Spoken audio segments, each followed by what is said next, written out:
when you do that sort of thing, reading comics or watching movie, have you heard someone say that why you reading comics? There is no something useful you can get from the comics, right? But I actually get inspired by doing something from reading a comics. So at SDAR, I play rugby. Oh, you play rugby? Serious? So and one of the Gaveliers is also a rugby player. Whoa. And may I just Oh. to see this guy. We always training together at the evening. And do you think how I can tackle this big guy so I can take the ball from this big guy? Wow. I don't believe you. And so many people say that Adi, you are small, you cannot play rugby. Play something else like ping pong or tennis, Ping or pong. football, anything else.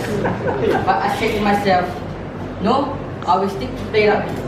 And why I always said that to the person that tried to make me give up on this rugby.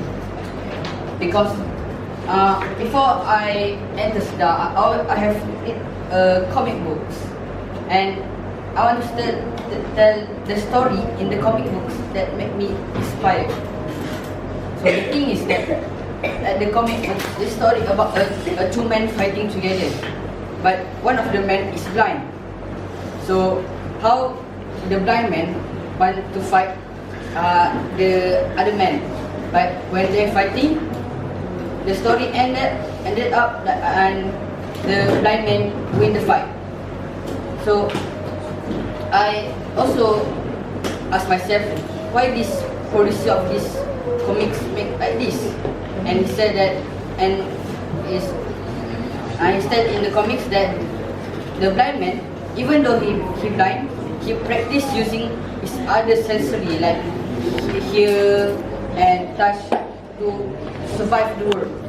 You know, if we blind, we really we make very hard to survive in this world because we cannot see things. But the producer of the comics